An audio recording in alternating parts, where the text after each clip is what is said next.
Hello, everyone. It's me, Jenna Ryan, with Self Love You. How are you doing? I know it's been so long since I've done a video, and I apologize for my absence, but I've just been taking care of some things for myself.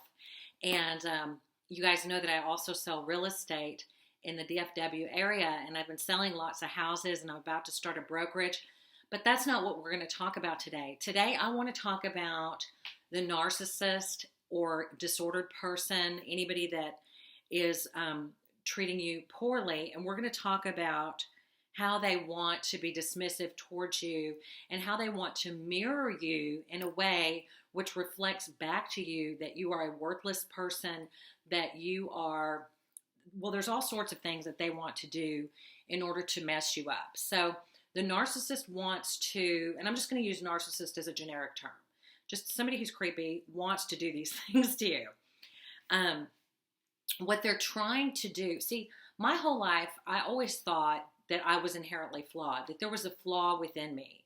But then I in my healing journey, I began to learn that the flaw is not within me, but the flaw was actually mirrored to me. That someone mirrored this flaw to me, that someone who was raised properly by someone who loved them, by someone who had the ability to care, by someone who had the resources to care and love and mirror properly, someone that is properly mirrored is not going to have an image of themselves that's inferior. The inferiority, the feeling of being less than, has been imprinted upon you by an external person, generally by the family of origin. And it can be a whole range of people within the family of origin that do this to you. So I was sitting there thinking yesterday, just a list of some of the things that the people, narcissist type of people, want to mirror to you. The mirror that they project onto you, that's not really who you are, but what they try to get you to buy into about yourself. They want you to feel worthless. They want you to feel bad. They want you to feel wrong. That's why once you're aware and you're around this kind of person, it's so obvious and you're like, oh my gosh, I've been dealing with this my whole life and not even realizing it. They want you to feel like everything that you say that comes from your heart, that comes from your truth, that comes from your reality, they want you to feel like that is faulty, like that is flawed. I'm sorry I don't look perfect, y'all. If you want a perfect looking person, you're going to have to go somewhere else because perfect has left the building. I'm not perfect. I wish I were. And I've even got an eyelash out of place, and y'all don't really care. You probably just want this information. Okay, they want you to feel wrong. They want you to feel wrong. So any way they can, you can start talking. You can be like, this is how I feel. They'll be like, no, you don't feel that way. Or you can start talking to someone in their presence and they're like, you don't talk about stuff like that in front of me. That's not what you talk about. You don't need to talk about that. You don't need to think about that. They control what you're talking about. They control the narrative. And they do that in order to create a sense within you that you are bad, that you are faulty, that you're wrong, that you don't make the right decisions. And someone who has grown up in this kind of environment will end up interjecting this information, will end up internalizing this information, and they'll become an internal interject that they will go by and mirror themselves on, and then it's like a ping pong ball inside your heart. That's your trauma bond. If you believe that you're horrible, you believe that you're worthless, you believe that you're faulty, you don't believe anything good about yourself because this person has always been there to knock anything out of your hand that you tried to do or tried to say or tried to be that was good. At the same time, they praise you. So it's all covert. It's like this covert, horrible experience. And it comes in many different forms, but I'm just going to keep reading my list. They want you to feel unlovable. They want you to feel stupid. So they do things to make you feel unlovable, such as the silent treatment. The silent treatment gives you the impression that you're not worthy of a phone call or return phone call. The silent treatment is a way that someone can give you the impression that they are too busy for you. that they don't have time for you, that you're not worthy to have a return phone call. That just gives you a feeling. And if you don't realize it's happening and you begin to think, why isn't this person calling me back? It must be something I've done. Maybe I need to up the ante. Maybe I need to start treating this person better. You begin the people-pleasing mode. You do all sorts of things. It distracts you from living your best life. It distracts you from living your best self, because the narcissist is pathologically envious, and they do not want to see you succeed. They do not want to see you live from your truth. They want to disconnect you from your truth. They want to disconnect you from your solar plexus. That is a very true statement from Peace and Harmony. They want you to feel stupid. They want you to feel foolish. They want you to feel foolish. They want you to feel unattractive. They have a pathological need to feel superior. So they want to triangulate you. They want to make fun of your clothing. I'm just pulling things out of a hat from a whole mess of narcissistic type of people. The things that they do, like they rub it in your face that they went out with someone else and didn't ask you out, or didn't ask you to join. Or they post photos of themselves with other people on Facebook, to rub it in your face that you're not with them, because they want you to feel ostracized. Because if you feel ostracized, you're going to become distracted, and you're going to begin to ruminate. What have I done? And you're going to begin to try to get into their good graces if you are not a healed person. This is a mirror. They want you to feel unattractive. They want you to feel like you're not up to par, like you're not meeting the requirements of a true, good human being. They want you to feel flawed. They love it when you feel messed up. They thrive whenever you begin to tell them your problems. They want you to feel rotten. They want you to feel foul. They want you to feel repulsive. They want you to feel optional, like an option. They want you to feel second fiddle. They want you to feel messed up, unwanted, unneeded, disgraced, hard to love, like you're a burden, like you're an object, like you're unpopular, like you're only good for being a sounding board, like you're only good for certain things. That means you're objectified, like you're missing something, like you're a fuck up. They want you to feel unattractive. They want you to feel like you're the self-centered one. They want you to feel like you are flawed, like you are inherently flawed. This is what they thrive on. And so if you're sitting here feeling like you're inherently flawed, and all of these things, I want you to really look around at the relationships in your life, and it may take some real heavy doses of truth serum, and that involves a lot of grief and pain, to really look at what's going on, because you don't just wake up one day feeling worthless. There's a reason you feel worthless, and someone is egging that on around you.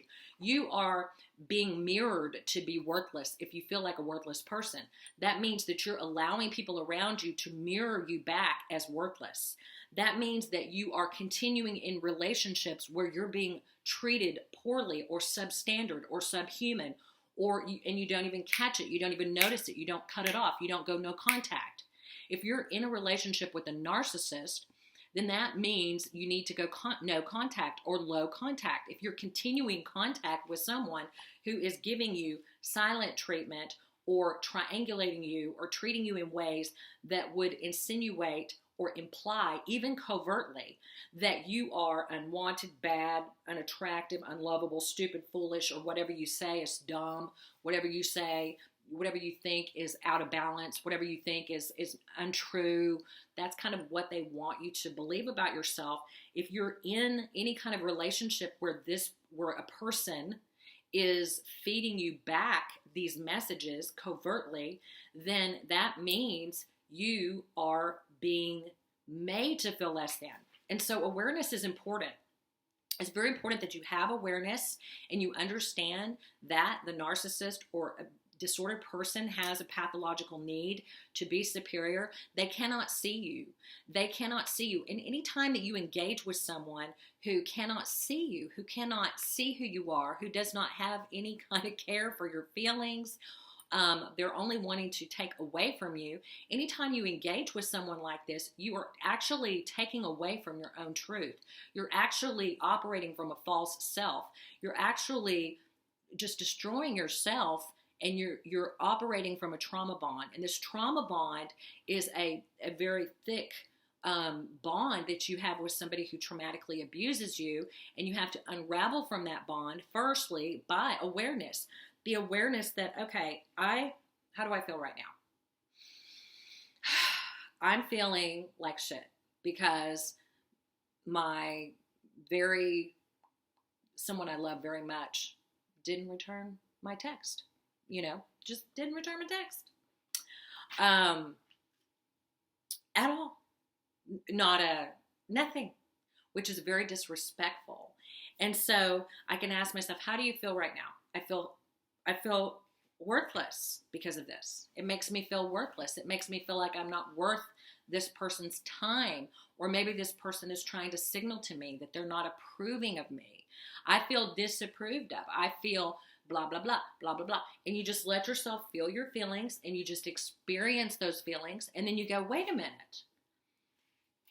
I'm not worthless. This is untrue. This is a faulty mirror, because I am worthy, because I have other people in my life whom I've developed and fostered relationships with that are healthy, who wouldn't dream of not texting me back because they love me, and they would never want me to be hanging on something so important, because the thing that I texted was a very important thing to a family member. Anyway, long story short, people that love me would never do that to me. And so I have people in my life that do treat me well, that do respect me, that do send me messages that I'm worthy, that I'm good, that I'm valid, that my reality is true. They don't send me messages of you're bad, you're unacceptable, how you feel is wrong, how you think is wrong, what you're doing is wrong. And I just want to say this is very important, I think. I talked in my last video way back a couple months ago. I talked about, how you're a piece of meat to the narcissist. You're like a piece of juicy steak. You're an object. They just want to eat you. You're just narcissistic supply. Well, whenever you start to get out of line and start becoming your true self, a narcissist who once had control of you goes berserko. They can't stand the fact that you have a true self. And so their mask comes out and they become who they really are. And you see, and they try to treat you even more so like you're unworthy and bad and unneeded and a burden and hard to love and an object and uninteresting and incapable and missing something and unattractive. They really want that to be really deeply embedded in you. That's their goal, because that's how they feel about themselves. And they can't deal with their own stuff, so they try to push it off on you. Back to the steak analogy. I was driving down the road today and I started thinking, okay, a narcissist is a rancid piece of meat. They're rancid. They're not, it's like a narcissist is like a piece of steak with maggots and flies all around it. It's rancid. It's green. Have you ever seen a piece of rancid meat? Well, I'm sorry to bring up this horrible analogy, but that's what they're like. Trying to engage with a narcissist, trying to have any kind of relationship with a narcissist is going to give you an improper mirror. It's going to make you feel worthless, bad, and faulty, because they can't deal with their emotions, and so they project them onto you like rancid meat. You can't process anything with them. You can't relate with them. You can't transact with them. You can only play in the role that they require, and the role that they require is that you completely become devoid of a self, because they can't stand yourself, because they think of everyone as an extension of them. And so they're like a rancid piece of meat. So now, if you ever have anybody that wants to date you, if you ever have anybody that wants to relate with you, who is a narcissist, and you may find that, maybe at first there's some love bombing going on, or maybe you just have some hopes that maybe this person will be different, or maybe you can get something from this person. Well, at the end of the day, it's like you inviting, going to the store and buying rancid meat and taking it home and eating it. You're going to vomit. You're going to be sick. If you let people into your life who are takers, who are mirroring you as if you are something that you're not, as if you're as if you're rotten, foul, hated, repulsive, optional, replaceable, second fiddle, unpopular, just a sounding board, less than, unwise, incapable, don't even know how to live your life. You're thinking wrong. You're doing wrong. You're not attractive enough. You're not successful enough. You're not doing the right things. You don't live in the right places. You don't have the right things. Nothing about you is right. That's how they want you to feel about yourself. And so that is rancid meat. And so what you have to do is come back in, first of all, be aware. And that's, really where I am right now. And the rest of this is a book that needs to be written that I have not written yet, that has to be written within my own heart, because this is stuff that's cutting edge. There's not a lot of books out on how to heal from the trauma bond. There's a lot of books out that talk about, or there's a few books that I've read about, the trauma bond and explaining it. But as far as getting out of it, that is another story. And I do have some of the answers, but I don't have all of them, and I don't have a lot of time. So I'm just going to say the number one thing is being aware. And being aware, and then setting boundaries. Boundaries by going no contact. Boundaries by telling yourself that you are not what this person thinks and not what this person is saying that you are. Boundaries by, and also self-talk, reparenting, self-affirmation. I understand that this person is giving you the silent treatment, and I understand that makes you feel worthless. However, in actuality, this is not reality. The reality is that you are extremely worthy. And the reality is that you deserve to be responded to. And the reality is that this person can't respond to you because they're rancid meat. And you've got to move on and find people in your life that are able to reciprocate, that are able to smile at you and really mirror back to you the worth that you have, which means responding to your beautiful texts, responding to your phone calls, being available to and wanting to be in your presence and wanting to see you and wanting to soak up your fabulous energy because you're such a valuable human being. And that's who you are, and that's who I am. And thank you so much for listening, and y'all have a beautiful day. Talk to you soon.